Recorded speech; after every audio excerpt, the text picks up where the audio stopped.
오늘의 말씀은 사도행전 24장 24절에서 25장 12절입니다. 수일 후에 벨릭스가 그 안에 유대 여자 드루실라와 함께 와서 바울을 불러 그리스도 예수 믿는 도를 듣거늘 바울이 의와 절제와 장차 오는 심판을 강론하니 벨릭스가 두려워하여 대답하되 시방은 가라 내가 틈이 있으면 너를 부르리라 하고 동시에 또 바울에게서 돈을 받을까 바라는 고로 더 자주 불러 같이 이야기하더라. 이태를 지나서 보르기오 베스도가 벨릭스의 소임을 대신하니 벨릭스가 유대인의 마음을 얻고자 하여 바울을 구려하려 두니라. 베스도가 도임한 지 3일 후에 가이사랴에서 예루살렘으로 올라가니 대제사장들과 유대인 중 높은 사람들이 바울을 고소할세 베스도의 호의로 바울을 예루살렘으로 옮겨 보내기를 청하니 이는 길에 매복하였다가 그를 죽이고자 함이로라. 베스도가 대답하여 바울이 가이사랴에 구류된 것과 자기도 미국에 떠나갈 것을 말하고 또 가로되 너희 중 유력한 자들은 나와 함께 내려가서 그 사람에게 만일 옳지 아니한 일이 있거든 송사하라 하니라. 베스도가 그들 가운데서 8일 혹 10일을 지낸 후 가이사랴로 내려가서 이튿날 재판 자리에 앉고 바울을 데려오라 명하니 그가 나오매 예루살렘에서 내려온 유대인들이 둘러서서 여러 가지 중대한 사건으로 송사하되 능히 증명하지 못한지라. 바울이 변명하여 가로되 유대인의 율법이나 성전이나 가이사에게나 내가 도무지 죄를 범하지 아니하노라 하니 베스도가 유대인의 마음을 얻고자 하여 바울더러 묻되 내가 예루살렘에 올라가서 이 사건에 대하여 내 앞에서 신문을 받으려느냐. 바울이 가로되 내가 가이사의 재판자리 앞에 섰으니 마땅히 거기서 신문을 받을 것이라. 당신도 잘 아시는 바에 내가 유대인들에게 불의를 행하는 일이 없나이다. 만일 내가 불의를 행하여 무슨 사죄를 범하였으면 죽기를 사양치 아니할 것이나 만일 이 사람들의 나를 송사하는 것이 다 사실이 아니면 누구든지 나를 그들에게 내어줄 수 없었나이다. 내가 가이사께 호소하노라 한데 베스도가 배석자들과 상의하고 가로되 내가 가이사에게 호소하였으니 가이사에게 갈 것이라 하니라.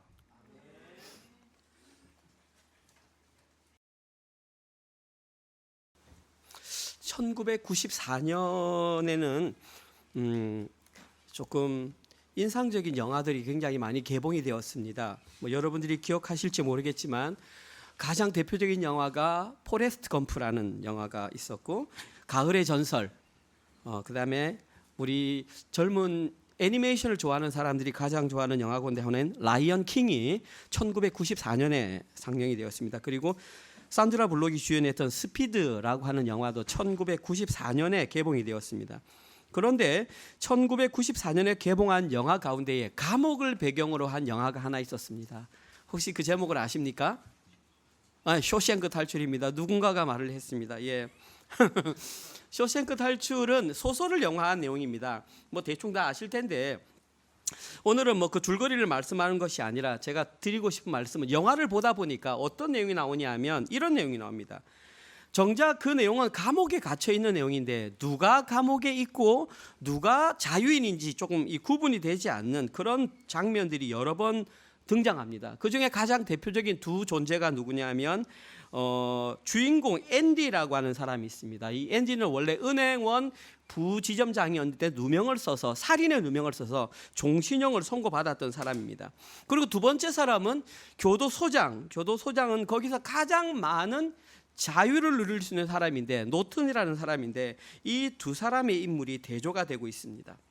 앤디는 종신형을 받아서 감옥에 갇혀 있는데 그 속에서 오히려 좀 자유함을 누리고 이 노튼 소장이라는 사람은 완전히 자유한 사람임에도 불구하고 그 입에서는 말만 뱉으면 성경 구절이 나옵니다. 직원들에게 말할 때 사도행전 몇 장 몇 절에 가라사대 이렇게 말하는데 그리고 자기 사무실에 가면 전부 다 성경 구절이 도배되어 있습니다.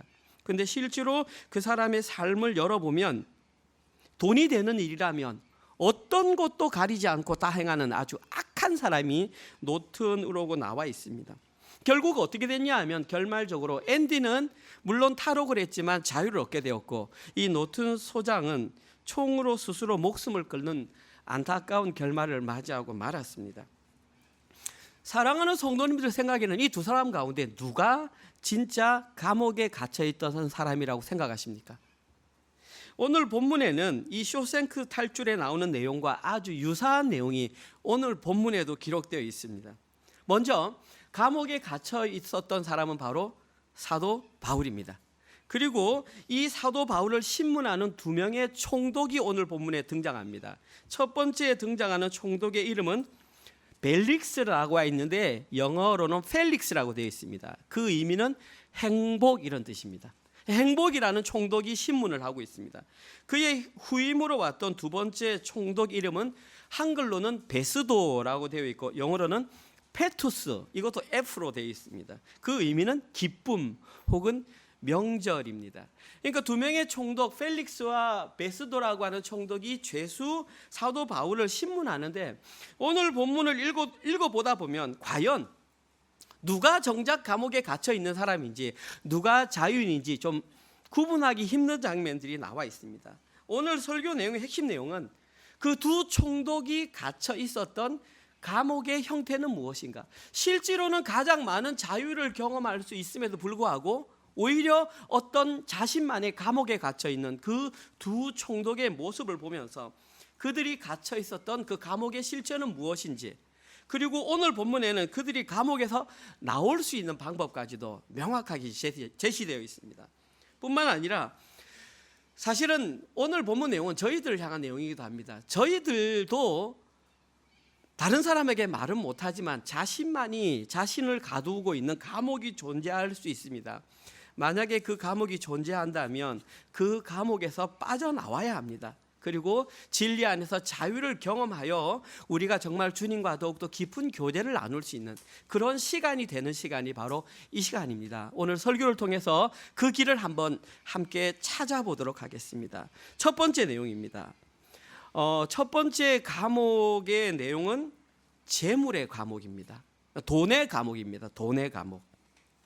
오늘 보면 24장 24절 27절에서 나와 있는 내용입니다. 한번 찾아보십시오. 제가 천천히 읽어보겠습니다. 수일 후에 펠릭스가 그 안에 유대여자 두루실라와 함께 와서 바울을 불러 그리스도 예수 믿는 도를 듣거늘 바울이 의와 절제와 장차 오는 심판을 강론하니 벨릭스가 두려워하여 대답하되 지금은 가라, 내가 틈이 있으면 너를 부르리라 하고 동시에 또 바울에게서 돈을 받을까 바라는 고로 더 자주 불러 같이 이야기하더라.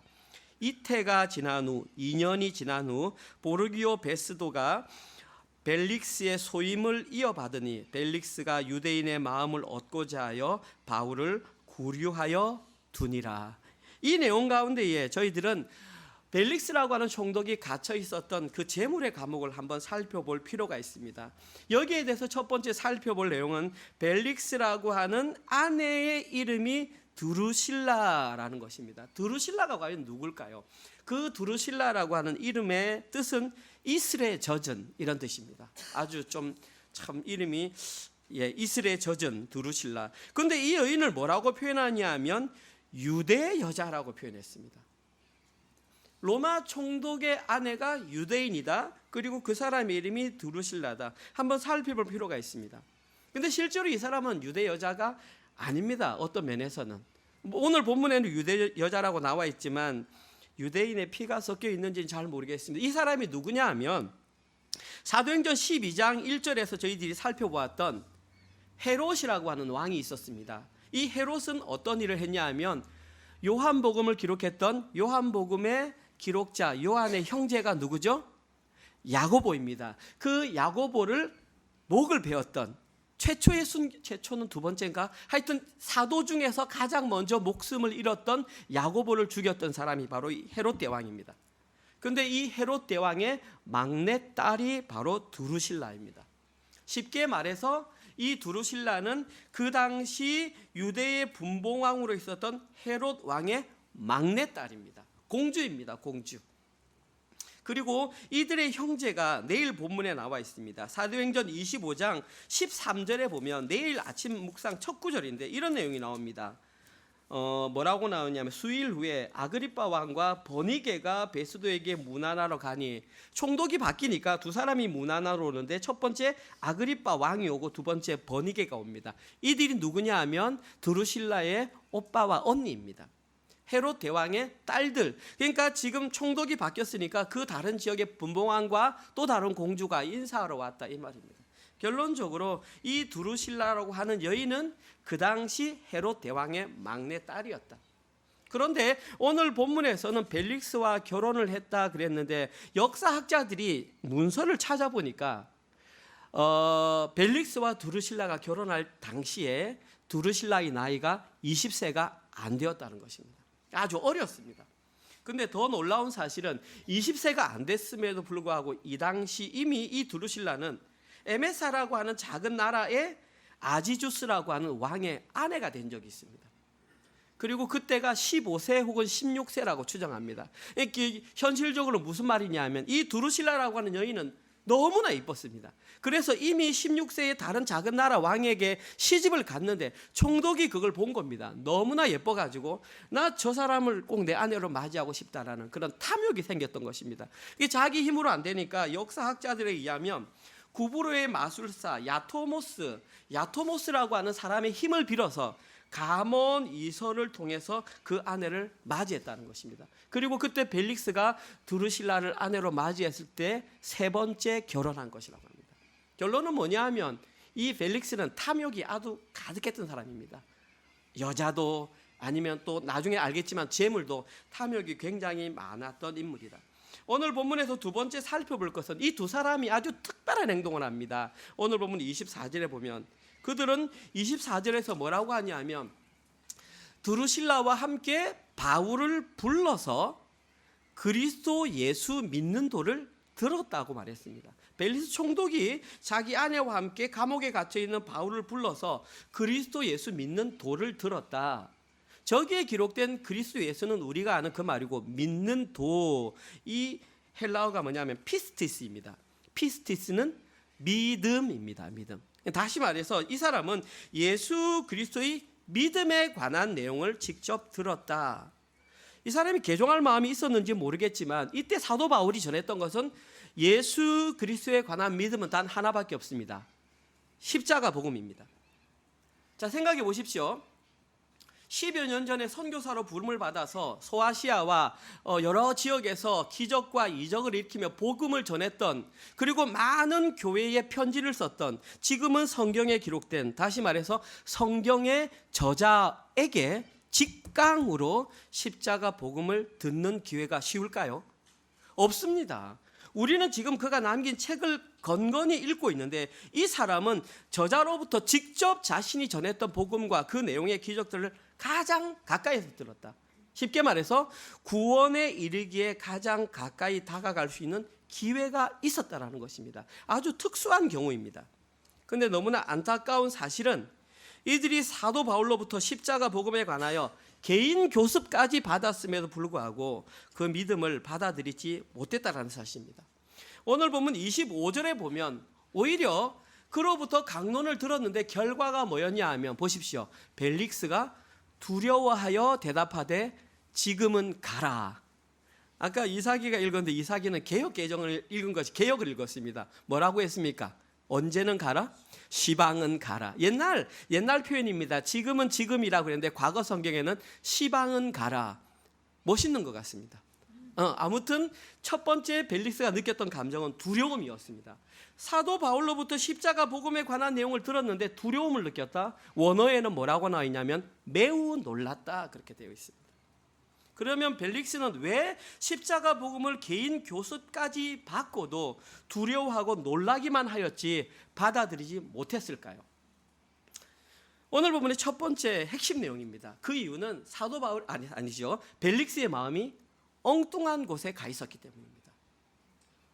오늘 보면 26절에 의하면 보십시오. 동시에 또 바울에게서 돈을 받을까 바라는 거로 벨릭스의 마음은 어디가 있었냐면 돈에가 있다는 것입니다. 그 매개체는 십자가 복음이었을 뿐 그 매개체를 통해서 사도 바울과 가까워져서 그로부터 돈을 받을까 자주 불렀다 그랬습니다. 한번 생각해 보십시오. 죄수로 갇혀 있는 바울에게 뭐 돈이 나올 구멍이 있어서 돈을 바랬을까요? 성경에는 안 나와 있지만 저희들은 쉽게 추정할 수 있습니다. 어저께 토요일 본문이었던 사도행전 24장 17절에서 이렇게 말하고 있습니다. 여러분들이 묵상한 내용입니다. 여러 해 만에 내가 내 민족을 구제할 것과 재물을 가지고 와서 벨릭스 왕 앞에서 내가 왜 왔냐 하면 여러 교회에서 붙였던 헌금을 가지고 왔습니다. 그래서 예루살렘을 도와주려고 했는데 이 얘기를 들은 겁니다. 그러면서 사도 바울이 돈이 좀 있나 봐 하면서 계속 어떻게 하면 그 돈을 끌어낼까 이렇게 사도 바울을 불렀던 것입니다. 쉽게 말해서 첫 번째, 벨릭스는 돈이라는 감옥에 갇혀 있었던 죄수였습니다. 아까 제가 말씀드렸잖아요. 재물의 감옥. 이 이유는 왜 그런지, 왜 총독 펠릭스가 이렇게 돈에 대해서 집착했는지 성경은 안 나와 있습니다. 그러나 성경 외에 성경학자 요세푸스가 기록한 책에는 이 내용이 대충 나와 있습니다. 저는 이 내용을 들으면서 이렇게 제가 생각을 했습니다. 어떻게 했냐면 왜 총독 펠릭스는 이처럼 돈에 집착하게 되었을까? 읽어보니까 역사학자들이 말하기를 원래 펠릭스의 신분은 노예 신분이었답니다. 그에게는 형이 있었는데 그 형의 이름은 팔라스라는 사람이었고, 근데 이 팔라스라는 사람이 굉장히 똑똑했답니다. 그래서 글라우디오 황제에게 여러 가지 조언을 하다가 그 총애를 얻어서 그 팔라우라고 하는 형이 어디까지 갔냐면 글라우디오 황제의 재무부 장관까지 갔습니다. 그리고 재무부 장관 가기 전에 이미 자유인으로 몸이 노예 신분에서 풀려났고, 그리고 형이 재무부 장관일 때 글라우디오 총독에게 말을 해서 우리 동생을 유대에 있는 총독으로 보내주십시오 해가지고 총독으로 가게 되었다는 것입니다. 자, 그럼 유대인의 총독이 되었으면 그 정도 지위가 되면 충분히 누릴 수 있는 재물이 있었고 재물도 축적했을 것입니다. 그런데 그의 재물을 향한 그의 욕망은 멈출 수가 없었습니다. 그리고 그는 돈에 대한 욕망은 어디까지 미쳤냐 하면 심지어 죄수의 신분으로 와 있는 사도 바울에게까지 그의 욕망이 뻗쳤다는 것입니다.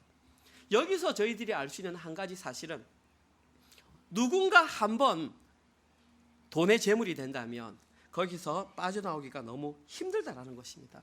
사랑하는 성도 여러분, 돈은 우리가 섬겨야 될 대상이 아니라 우리가 사용해야 할 대상입니다. 그런데 참으로 놀라운 사실은 이 재물은 저희들이 생각하는 것보다 훨씬 더 강력한 힘을 가지고 있습니다.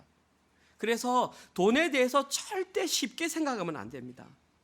제 말이 아니라 이 내용은 예수님께서 미리 아시고 산상수훈에서 제자들에게 교훈할 때에 아주 중요한 내용을 선포했습니다. 여러분이 아시는 내용입니다.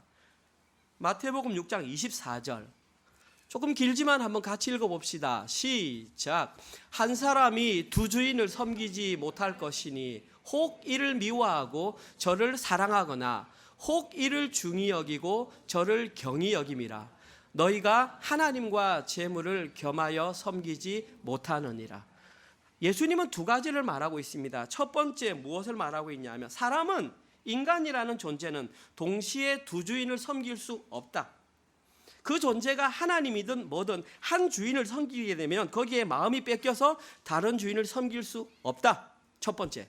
예수님께서 말씀하신 두 번째 내용은 하나님을 대적할 수 있는 강력한 힘을 가진 존재가 바로 돈이다, 재물이다. 그렇게 말하고 있습니다. 이 세상에서 하나님을 제외하고 가장 큰 힘을 발휘할 수 있는 존재가 재물이라고 예수님께서는 지금 밝히고 있는 것입니다.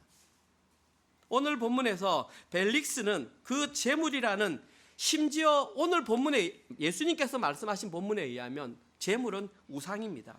그 재물이라고 하는, 돈이라고 하는 우상의 노예가 되어서 재물의 감옥에 갇혔던 사람이 바로 펠릭스였다라는 것입니다.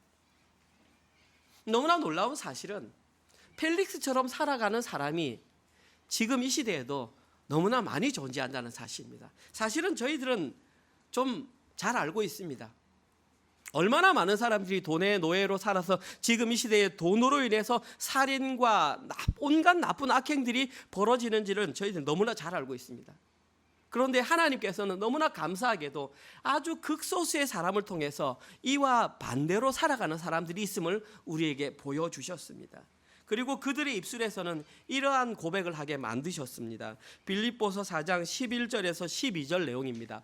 제가 읽어보겠습니다. 내가 사도 바울입니다. 궁핍함으로 말하는 것이 아니니라. 어떠한 형편에든지 나는 자족하기를 배웠노니 자족은 스스로 만족한다 이 말입니다. 12절 보십시오. 나는 비천에 가장 낮은 곳에 처할 줄도 알고 아주 풍부한 곳에도 처할 줄도 알아. 모든 일 곧 배가 부르는 것이나 배고픔이나 풍부한 것이나 궁핍함에도 처할 줄 아는 일체의 비결을 배웠다.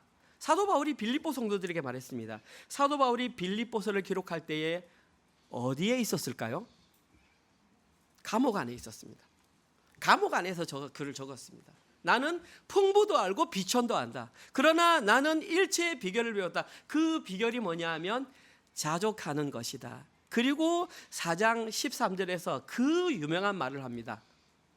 내게 능력 주시는 자 안에서 내가 모든 일을 할 수 있느니라. 사람들은 13절 말씀만 가지고 자기 마음대로 적용하는데 그게 아니라 비천과 풍부에 어디에 처하더라도 나는 능력 주시면 모든 것을 할 수 있다라는 그런 고백이 빌립보서 4장 13절입니다. 사도 바울은 물질을 넘어선 물질의 우상이 아니라 오직 여호와 한 분만을 바라는 그 신앙을 가지고 저 고백을 했던 것입니다. 부족해도 감사하고 풍족해도 감사할 수 있는 자족하는 마음, 이것이 바로 이 시대를 하나님의 백성으로 살아가는 예수 그리스도를 주와 그리스도로 인정하는 자의 입에서 나와야 하는 고백이 바로 저 고백이라는 것입니다. 그래서 저 고백을 하는 사람이 생각보다 적다고 제가 말씀드렸습니다. 사랑하는 성도님들의 입술에서는 지금 어떤 고백이 나오고 계십니까? 한번 스스로 대답해 보시길 바랍니다.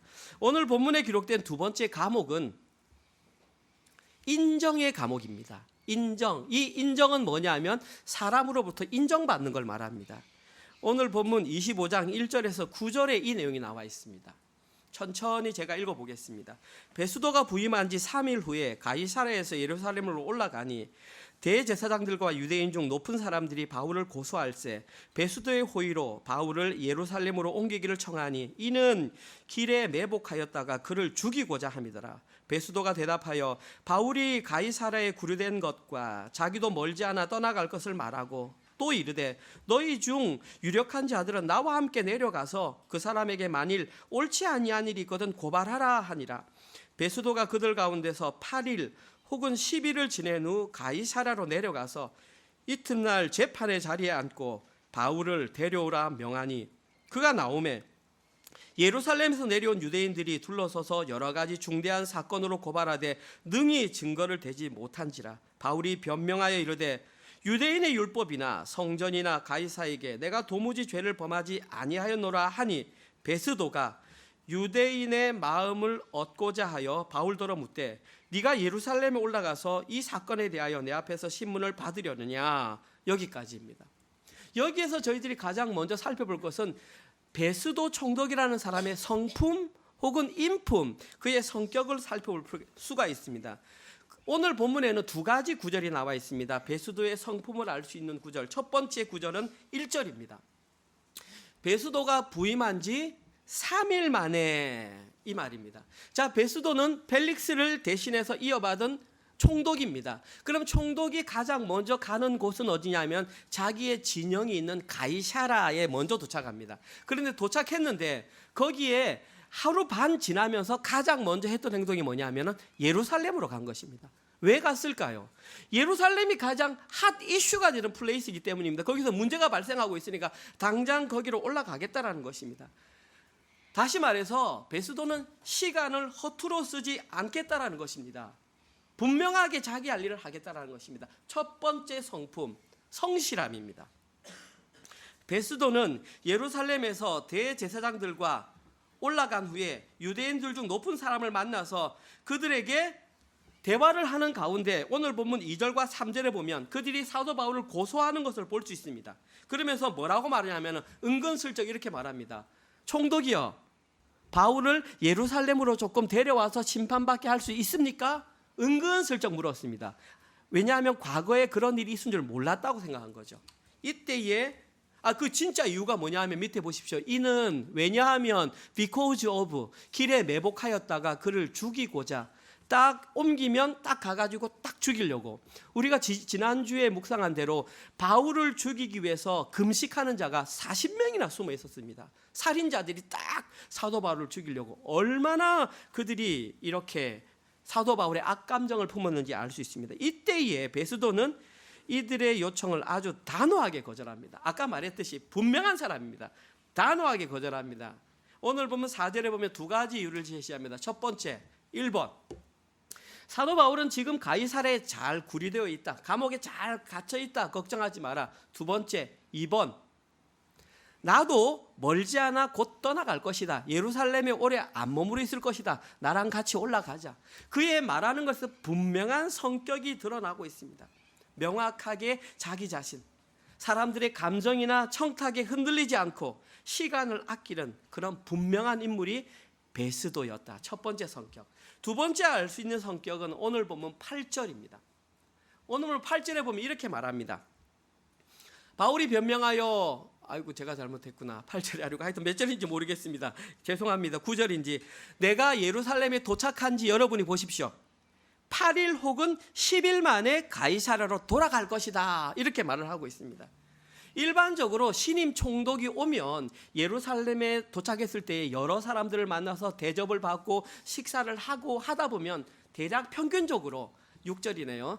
평균적으로 한 달 이상의 시간을 보냅니다. 그런데 베스도는 그렇게 하는 것이 아니라 나는 8일이면 혹은 10일이면 왜 이렇게 했냐면 8일 머물고 오는데 하루 가는데 하루 같으면 10일이 되지 않습니까? 그 시간에 가이사랴로 돌아가겠다는 것입니다. 다른 총독들과는 구별된 삶을 살겠다는 것입니다. 명확하게 두 번째 비슷한데 여기서 드러나는 베스도의 성품은 냉철함과 치밀함입니다. 베스도는 가급적이면 다른 사람에게 피해가 가지 않는 범위 내에서 적당히 거절하려고 노력했고 자기에게 주어진 일에는 최선을 다하는 치밀한 인물이었습니다. 그럼 이걸 어떻게 알 수 있느냐? 아까 말했던 요세푸스가 기록을 남겼는데 그 기록에 보면 베스도에 대한 역사적 평가가 나오는데 이렇게 나옵니다. 베스도는 식민지에서 공정하게 통치한 인물의 대표적인 사람이다. 식민지에서 자기 감정을 드러내지 않고 그들에게도 대우해주지만 누구에게도 흔들리지 않는 공정한 통치를 했던 대표적인 인물이다. 그렇게 나와 있습니다. 그리고 실제로 베스도가 주후 59년에서 60년 사이에 유대 총독으로 있었는데 이런 기록이 나와 있습니다.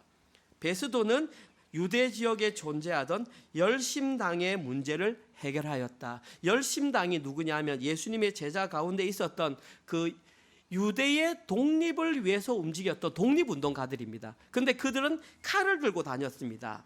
칼. 그래서 그 칼로 사람을 죽이기도 하는 거였는데 그들의 문제를 완벽히 해결한 사람이 베스도였습니다. 안타깝게도 주후 60년에 병사했습니다. 그래서 총독의 직을 끝내게 되었다.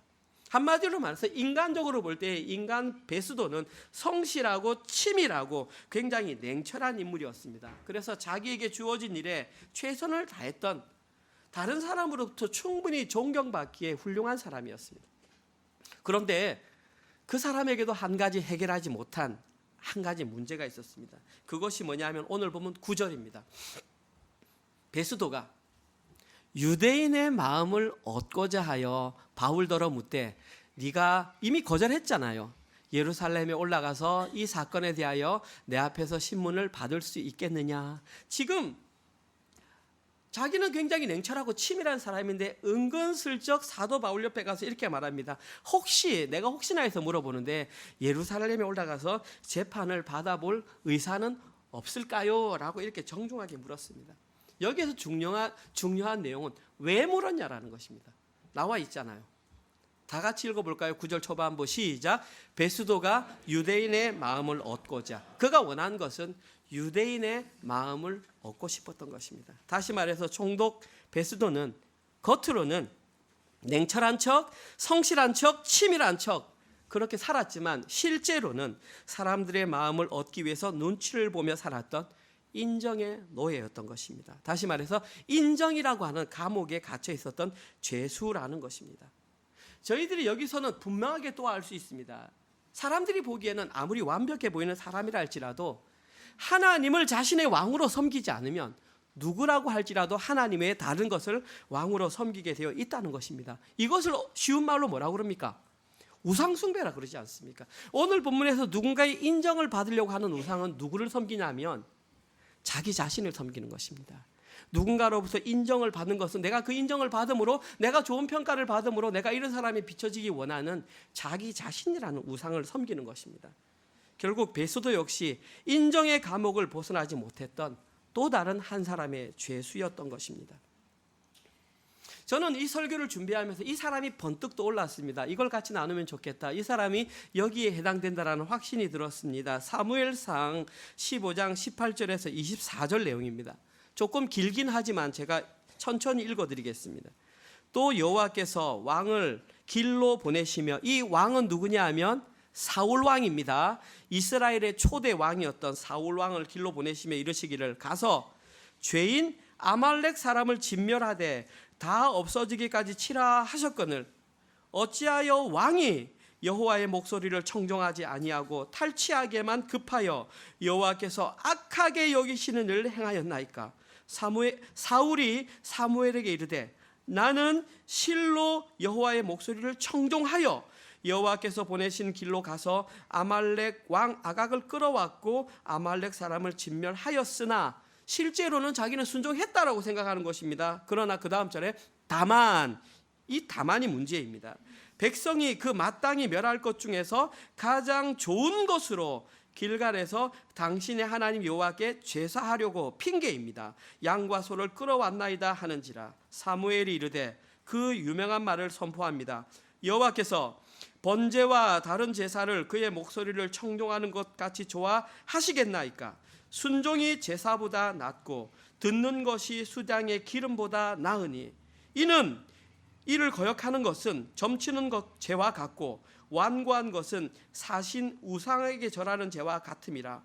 왕이 여호와의 말씀을 버렸으므로 여호와께서도 왕을 버려 왕이 되지 못하게 하셨느니라 하니, 사울이 사무엘에게 이르되 내가 범죄하였나이다. 내가 여호와의 명령과 당신을 어긴 말씀을 어긴 것은 내가 백성을 두려워하여 그들의 말을 청종하였음이니이다. 사무엘과 사울 사이에 있었던 대화입니다.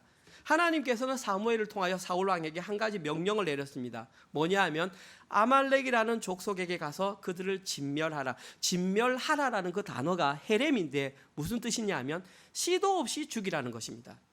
어린아이부터 아이까지 그냥 다 죽이라는 것입니다. 이것이 진멸입니다. 왜 그랬냐 하면 이 아말렉이, 여러분들이 그 잘 아시는 르비딤 사건에서 이스라엘 백성이 출애굽을 한 지 채 3개월도 안 된 시점에 군사 정비도 안 됐는데 이것들이 같은 동족 핏줄임에도 불구하고 행군을 하는 이스라엘 백성을 뒤에서 한 사람씩 잡아가지고 인간 사냥을 한 겁니다.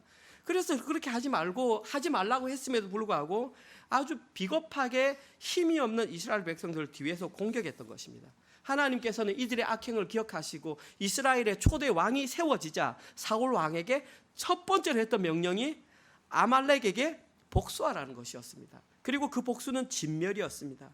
완전히 죽이라는 것입니다. 여기서 중요한 것은 온전한 순종입니다. 그런데 사울은 어떻게 했냐 하면 딱 가서 보니까 돈 되고 먹기 좋고 눈에 좋은 것은 다 남기고 별로 가치 없어 보이는 것은 다 죽여버렸습니다. 그리고 뭐라고 그랬냐면 하나님께 제사하려고 그랬습니다 라고 했습니다. 이것은 부분적인 순종, 반만의 순종입니다. 부분적인 순종은 온전한 순종이 아닙니다. 그리고 이것이 큰 죄가 되는 것은 그 판단을 누가 했습니까? 내가 있지 않습니까? 내 인생의 주인이 나인 것이죠. 그럼 내가 나라는 신을 섬기고 있다라는 하나의 반증입니다. 이때에 사도 바울은 분명하게 하나님께서는 순종하는 것을 제사 지내는 것보다 더 좋아한다라고 말씀하시며 아주 중요한 메시지를 오늘 본문에서 덧붙였습니다. 몇 절입니까? 마지막 절입니까? 이렇게 나와 있습니다. 완고한 것은 우상에게 절하는 죄와 같다. 쉽게 말하면 뭡니까? 완고하고 자기 스스로 판단하는 것은 우상 숭배다 이렇게 말합니다. 그러면서 그 이유가 뭐냐면 왜냐하면 다음 절에 사무엘이 이렇게 말했던 이유는 사울 왕이 하나님의 말씀에 순종하는 것보다 백성들의 눈치를 보았기 때문입니다. 24절. 똑같지 않습니까? 지금 유대인들의 마음을 얻고자 말했던 베스도의 모습이나 백성들의 모습을 두려워하여 행동했던 그 사울의 모습이 일치하지 않습니까? 쉽게 말해서 두 사람 다 하나님보다는 사람의 인정이라는 그런 감옥에 갇혀서 자기 자신의 우상을 섬기고 말았던 것입니다. 결국 사울왕 역시 인정의 노예가 되어 인정의 감옥에 갇혀 살았던 한 사람의 죄인이었고 결과적으로 비참한 최후를 맞이하고 말았습니다. 이것이 오늘 본문에 기록되어 관련된 내용입니다. 아 그렇구나, 중요하구나, 새로운 사실을 많이 깨달았구나. 근데 진짜 중요한 게 뭔 줄 아십니까? 진짜 중요한 것은 지금 이 자리에서 설교하고 있는 저와 설교를 들으시는 여러분들이 이 두 가지 감옥에서 과연 자유롭다고 말할 수 있는가라는 것입니다. 사랑하는 성도님들은 과연 재물과 사람의 인정으로부터 완전히 자유롭다고 당당하게 말할 수 있으십니까? 제가 먼저 말씀드릴게요. 저는 솔직히 말씀드릴게요. 저는 아직까지 돈과 사람의 인정의 감옥으로부터 완전히 자유롭지 못합니다. 그러면 큰일 났지 않습니까? 그러면 우리의 결과가 너무나 분명하고 확연한데 너무나 감사하게도 하나님께서는 오늘 본문에서 여기에서 헤어나올 수 있는 해결 방법까지도 오늘 저희들에게 알려주셨습니다. 오늘 그걸 꼭 알고 돌아가셔야 됩니다. 이것이 우리에게 희망입니다. 마지막 해결 방법. 오늘 보면 10절에서 12절입니다. 바울이 이르되 내가 가이사의 재판 자리 앞에 섰으니 마땅히 거기서 신문을 받을 것이라. 당신도 잘 아시는 바와 같이 내가 유대인에게 불의를 행한 일이 없나이다. 만일 내가 불의를 행하여 무슨 죽을 죄를 지었으면 죽기를 사양하지 아니할 것이나 만일 이 사람들이 나를 고발하는 것이 다 사실이 아니면 아무도 나를 그들에게 내줄 수 없나이다. 내가 가이사께 상소하노라 한데 베스도가 배석자들과 상의하고 이르되 네가 가이사에게 상소하였으니 가이사에게 갈 것이니라 하니라. 세 절의 핵심 내용은 뭡니까? 이것입니다. 나는 잘못한 것이 없으니까 가이사에게 상소합니다. 그 베스도는 네가 상소했으니까 너는 로마에 갈 것이다. 이게 결론입니다. 그럼 중요한 것은 왜 바울은 가이사에게 상소를 했을까요? 이미 이 사람은 무죄입니다. 가이사에게 가서 내가 무죄입니다 이걸 증명할 이유는 전혀 없습니다. 오히려 가만히 있으면 풀려납니다. 왜 그랬냐 하면 저희들이 알다시피 사도행전 19장 21절에서 에베소의 사건은 앞에서 뭐라고 했습니까? 내가 나중에 어디도 봐야 하리라? 로마도 보아야 하리라. 지금 사도 바울이 뭐냐 하면 자신은 십자가 복음을 들고 로마에 들어가서 그 복음을 전해야 하기 때문에 가이사에게 상소했던 것입니다. 이게 무엇입니까? 지금 사도 바울은 환경에 집중하는 것이 아니라 어디에 집중했습니까? 오직 십자가 복음에만, 자기의 사명에만 집중했다는 것입니다. 그리고 이것이 해결 방법입니다. 이 두 감옥에서 해결할 수 있는 유일한 방법은 십자가 복음에만 집중하는 것, 자신에게 주어진 사명에만 집중할 때에 그 감옥에서 벗어날 수 있다는 것입니다. 자, 그러면 목사님 이제 알겠어요. 그런 설교 너무나 많이 들었어요. 십자가 복음에 뭐 집중하라. 예, 알겠어요. 도대체 십자가 복음에 집중하며 산다는 것이 무엇인가요? 좀 알려주세요. 24장 24절입니까? 25절입니까? 25절입니다. 명확하게 사도 바울이 가르쳐 주었습니다. 펠릭스와 그의 아내에게 24장 25절입니다. 같이 읽어봅시다. 시작. 바울이 의와 절제와 장차오는 심판을 강론하니 벨릭스가 두려워하여 대답하되 지금은 가라. 내가 틈이 있으면 너를 부르리라. 사도 바울이 했던 그 십자가 복음의 핵심 내용이 뭐냐 하면 사도 바울이 설교했던 세 가지입니다. 첫 번째, 의와 절제와 장차오는 심판입니다. 이 세 가지 내용을 아는 것이 복음에 집중하는 것입니다. 의와 절제와 장차오는 심판. 시간이 없기 때문에 간단하게 요약합니다. 첫 번째, 저기에 기록된 의라는 단어는 기억하십시오. 하나님과의 관계가 회복된 상태가 의입니다. 뭐 다른 착한 일 이런 것이 아니라 윤리적인 일이 아니라 여기에 기록된 의는 아담과 하와로 인해 끊어졌던 그 관계가 예수 그리스도로 연결된 상태에 그것을 의라고 합니다. 성경에 기록된 의 그러면 바른 관계가 연결되었다. 두 번째, 저기 절제라고 하는 단어의 원어에는 뭐가 있냐면 잘라낸다라는 의미가 있습니다. 잘라낸다. 나의 삶 가운데 불필요한 것을 잘라내는 삶의 모습이 있어야 한다. 근데 저 속에는 뭐가 포함되어 있냐면 인격적인 변화와 도덕적인 변화가 전제되어 있습니다. 예수 믿는 것이 그냥 공상 속에서 설교를 듣는 것이 아니라 나의 현실의 삶 가운데 인격적인 변화와 도덕적인 변화로 잘라내야 할 것을 잘라내는 게 들어 있습니다. 그것이 절제입니다. 마지막 세 번째, 장차 오는 심판을 강론한다. 이 장차 오는 심판은 인생의 끝이 있음을 알고 사는 것입니다. 인생의 끝이 있음을 사는 것을 지난주 설교에서 무슨 삶이라고 그랬습니까? 예, 감사합니다. 종말론적인 삶입니다. 우리는 종말론적인 시각으로 살아가는 그 삶이 인생의 끝이 있고, 사도 바울은 너희들에게는 이 땅 가운데 장차 심판이 있다. 이 세 가지를 알고 이 세 가지를 살아내는 것이 복음에 집중하는 삶이며, 그 삶을 통해서 돈이라는 감옥과 사람의 인정이라는 감옥에서 풀려날 수 있고, 재물의 우상과 자기 자신의 우상에서 풀려날 수 있는 유일한 방법이 의와 절제와 장차 오는 심판의 삶입니다. 대충 아시겠지만 제가 다시 한번 더 말씀드릴게요. 그럼 우리가 살아갈 때는 어떻게 살아가야 되냐? 역으로 살아갑니다. 오늘 본문 핵심 내용입니다. 이제 어떻게 살아가야 되냐? 첫 번째, 만약에 저희들이 복음에 집중하는 삶을 살고 싶다 그러려면 첫 번째, 종말론적인 신앙을 가져야 됩니다. 종말론적인 신앙을 가지고 살아야 됩니다. 우리에게는 본향이 있구나.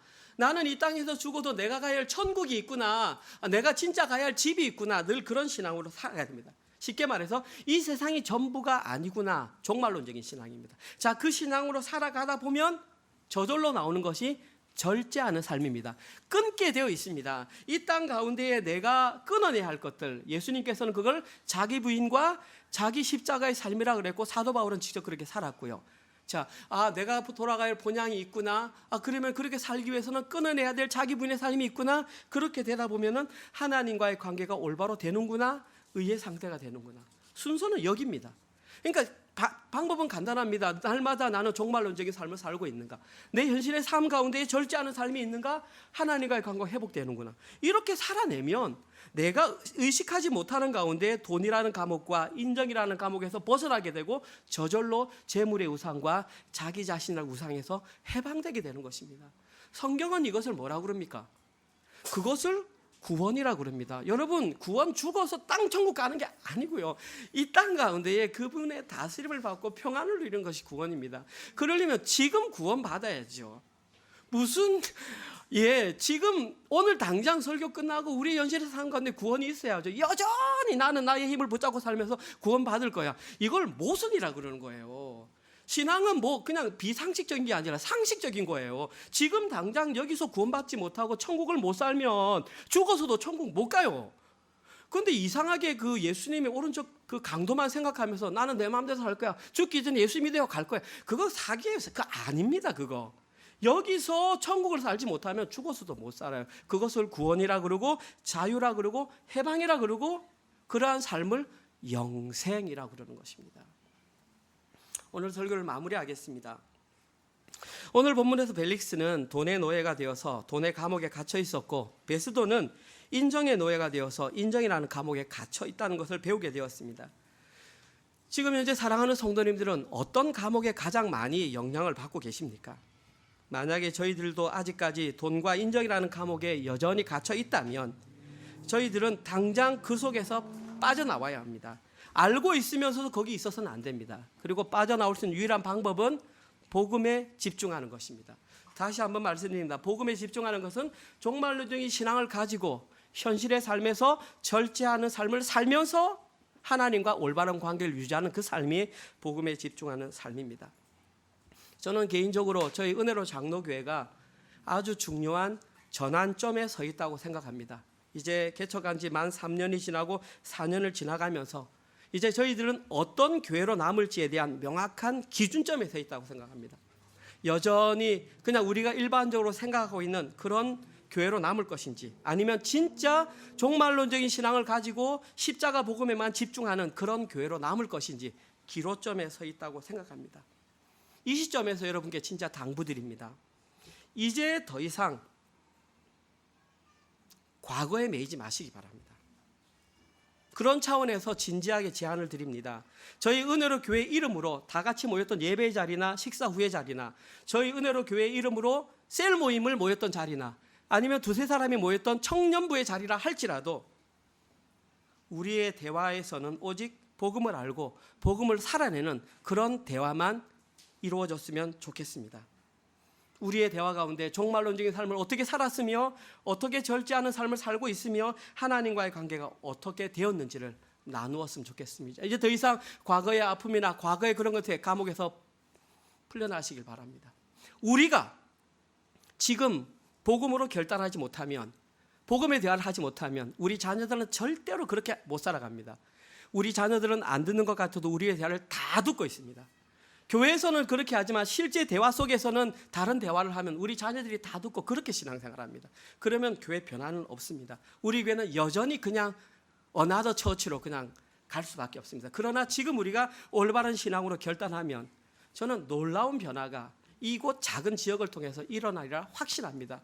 왜냐하면 우리 청년들이 지금 서서히 움직이고 있거든요. 우리 찬양팀이 움직이고 있거든요. 우리 교회 아이들이 말씀을 사모하는 방향으로 움직여 가고 있거든요. 이제는 우리 어른들만 변하면 됩니다.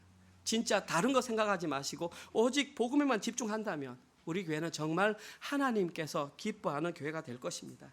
이번 한 주간도 종말론적인 신앙을 가지고 현실에서 절제하는 삶을 살면서 하나님과의 관계를 회복된 상태에서 자신을 가두고 있는 재물의 감옥과 인정의 감옥에서 해방을 경험하시는 모든 분들 되시기를 주님의 이름으로 축원드립니다. 아멘. 하나님 감사합니다. 사도행전 말씀을 통해서 사도행전을 마무리하는 이 시점에 저희 은혜로 장로교회가 반드시 알아야 하고 살아내야 할 말씀을 알려주시니 참으로 감사합니다. 말씀을 통하여 저희들의 현실의 삶이 어떠한지를 다시 한번 더 파악하였습니다. 우리가 아무리 잘 살고 윤리적으로 아무리 잘 살아가고 있다고 스스로 자부했지만 실제로 저희들의 삶은 재물의 노예와 하나님 다른 사람으로부터 인정을 받으려고 하는 그런 노예로 살았음을 인정합니다. 주님 용서하여 주시옵소서. 그러나 하나님께서는 저희들에게 거기에서 헤어나올 수 있는 방법까지 알려주셨습니다. 하나님 복음에만 집중하게 하여 주시옵소서. 저희들에게 주어진 사명에만 집중하게 하여 주시옵소서. 그리하여서 종말론적인 신앙을 가지고 우리의 현실의 삶 가운데에 절제하는 삶을 살아내어 하나님과 관계가 회복된 것을 확인하는 저희들 되게 하여 주시고 현실의 삶 가운데에 잘 살아내어 저희들에게 그 삶, 자녀들에게 그 삶을 보여줄 수 있는 성도들 되게 하여 주시옵소서. 현실의 삶 가운데에 저희들에게 직장을 주시고 사업체를 주셔서 또 수입을 주시니 참으로 감사합니다.